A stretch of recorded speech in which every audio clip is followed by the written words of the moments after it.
The first level to success in life, listen to me, the very first level is you seeing it. Like it's clear to you. You know exactly what you want. You know exactly when you want it. You know exactly what it tastes like. You know what it looks like. You know what it smells like. Before you really blow up, and you get success, you literally have it in the palm of your hand without having it. You gotta know what it looks like, tastes like, feel like, because you don't, you're gonna compromise. And your problem is you're not intentional and deliberate. You wake up on Monday and you might be strong, but by Wednesday, are you hearing what I'm telling you? You're not intentional and deliberate. You are hoping that the best is gonna happen to you, and the best never happens to you. You gotta be intentional and deliberate, whether you're making money or not making money. You gotta decide that you're gonna do something, and you gotta do it every Monday, every Tuesday, every Wednesday, every Thursday. The problem with some of you in this room, you're not intentional and deliberate. You're a good person that just hopes the good stuff is gonna happen to you. It has everything to do with what time you wake up. It has everything to do with how you eat. It has everything to do with how you work out, how you prepare. It has every single thing to do with how you think. And when you want it as bad as you want to breathe says, I'm willing to make any sacrifice. I'm willing to go through any pain. I'm willing to go through any suffering. I'm willing to go through whatever it takes. So when I get in there and it's me and him one-on-one, that I guarantee you at the end of it, I won't be the one that surrenders. In order to have unbelievable choice and options in your life, in your pursuit of your dream, you must eliminate them. You must shrink your focus down to one thing, one business, one focus at one time, and master it and get great at it for an extended period of time. The irony of life is that the more you shrink your options in pursuit of your dream, the more it'll open them up in your life later. What are the things that are stealing your focus? Who are the people that are stealing your focus? And begin to eliminate these distractions. Get laser focused and obsessed on what you want. Be starving and hungry to get it. Be desperate to get it. The combination of desperation and hunger with laser focus over an extended period of time is the formula to be great at something. And you've got to be so relentless, regardless of what comes down the pipe, that you're always looking for a way to get over, always looking for a way that you can break through, always looking for a way that you can win, always looking for a way that you can strike a telling blow. But you got to understand, you can always get a little bit better. You can always excel a little bit more. You can always push it a little further. You can always climb a little bit higher. You can always better your best. You can always go beyond anything that you have ever done. And so all you're looking for are new breakthroughs through practice and practice. You'll get better and better. And when you know what you want, you will do anything it takes to get it.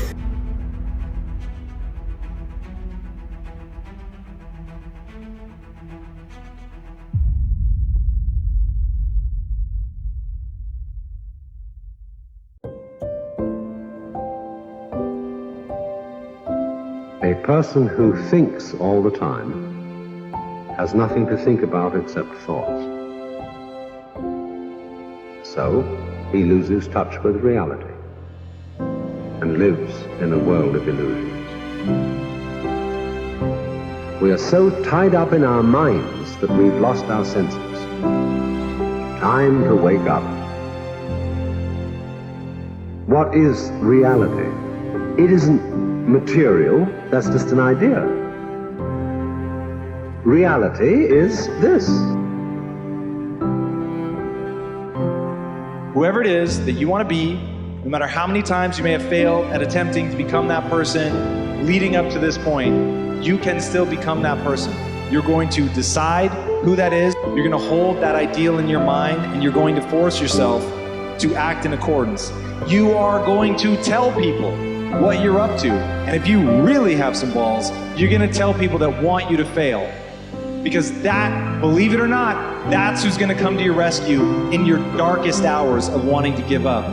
It's going to be remembering that out there is someone who's laughing at you, who wants you to fail, that's talking behind your back about how you're never going to achieve it, and then imagine how rad it will be when you actually do achieve it. And so I've been intrigued with, can you be committed to the process of what you do without being emotionally attached to the result of what you do? Because a lot of people can be committed to the process of what they do if the results don't change. But the moment the result or the outcome changes of what they're chasing, they shut it down or they quit simply because the result changed. So can we be committed to the process of what we do, but not emotionally to the result of what we do, understanding every day I get up and give everything I got to everything I'm a part of simply because this is who I am. Like the only thing I need every day of my life is 86,400 seconds. That's it. Like I don't need some reward. Like I don't need, the only thing I need is breath in my body, and I'm flat out going to get it. One of the things you have to understand about life is everything changes and everything ends. And that kind of sounds heavy on the front end, but it's a truth. If everything changes and everything ends, number one, it should make you appreciate what you have right now. And then my view is, what's next is always better. If I make it so, it's my job to make it so. I think passion is the genesis of genius. If you've got enough passion, you're going to find answers nobody else does. But most people run out of fuel, meaning they get tired, they get exhausted, they get burnt out, they get, the law of familiarity. They're around something so much they take it a little bit for granted. What I see as the one common denominator of people that are successful over a lifetime is the sustained hunger. Hunger is the number one factor. That in order to move forward, you move forward by taking the next right step. You don't have to know all the steps to make, just what is the next right move.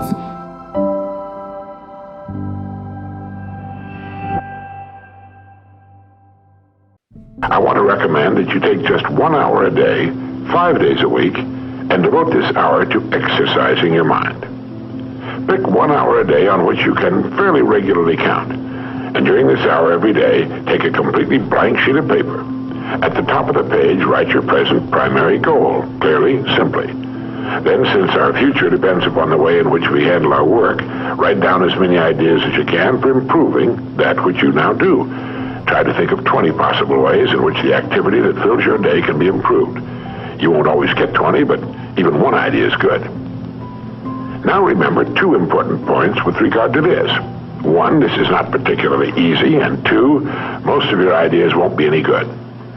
Now, when I say it's not easy, I mean it's like starting any new habit. At first, you'll find your mind a little reluctant to be hauled up and out of the old familiar rut. But as you think about your work and ways in which it might be improved, write down every idea that pops into your mind, no matter how absurd it might seem. Let me tell you what will happen. Some of your ideas will be good and worth testing. The most important thing this extra hour accomplishes, however, is that it deeply embeds your goal into your subconscious mind, starts the whole vital machinery working. And 20 ideas a day, if you can come up with that many, total 100 a week, even if you don't think on weekends.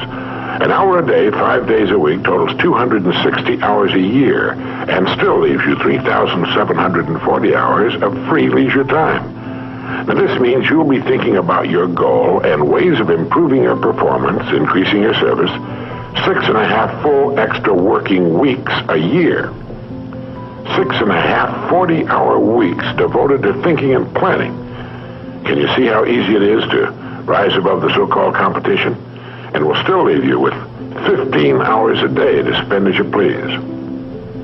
Starting each day thinking, you'll find that your mind will continue to work all day long. You'll find that at odd moments, when you least expect it, really great ideas will begin to pop into your mind. And when they do, write them down as soon as you can. Just one great idea can completely revolutionize your work and, as a result, your life.